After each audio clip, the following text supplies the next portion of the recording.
குமார் வணக்கம்.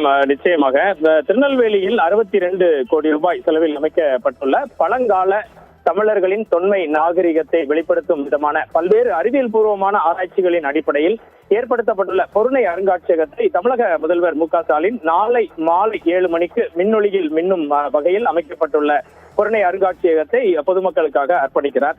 இந்த நிலையில் இன்று இறுதிக்கட்ட பணிகள் பொருணை அருங்காட்சியகத்தில் நடைபெற்று வருகிறது. பல வட இந்திய தொழிலாளர்களும் இந்த பணியில் ஈடுபடுத்தப்பட்டுள்ளனர்.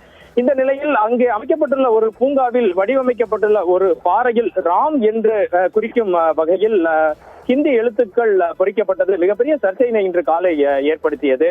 பணியில் சுண்ணாம்பு அடிக்கும் வெள்ளை அடிக்கும் பணியில் ஈடுபட்டிருந்த வட இந்திய தொழிலாளர்கள் யாரோ ஒருவர் தான் இந்த பாறை முகப்பில் ராம் என்று பொருள்படும்படியாக ஹிந்தி எழுத்துக்களை எழுதி சென்றுள்ளதாக தெரிய வந்துள்ளது.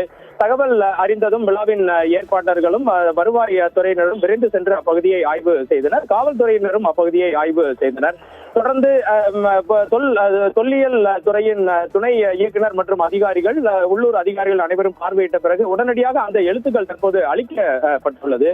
எது எப்படி இருந்தாலும் தமிழர்களின் தொன்மை நாகரிகத்தை பறைசாற்றும் வகையில் 62 கோடி ரூபாய் செலவில் அமைக்கப்பட்டுள்ள பொருணை அருங்காட்சியகம் திறக்கப்படுவதற்கு முன்பே அங்குள்ள பாறைகளில் ராம் என்ற ஹிந்தி எழுத்துக்கள் எழுதப்பட்டது மிகப்பெரிய பரபரப்பினை இந்த பகுதியில் இன்று காலை ஏற்படுத்தியது. தொடர்ந்து அந்த ராம் என்ற எழுத்துக்களை அளிக்கும் முயற்சியில் அப்பகுதியில் வேலை பார்த்து வந்தவர்கள் ஈடுபட்டனர். தற்போது அந்த எழுத்து முற்றிலுமாக அளிக்கப்பட்டுள்ளது.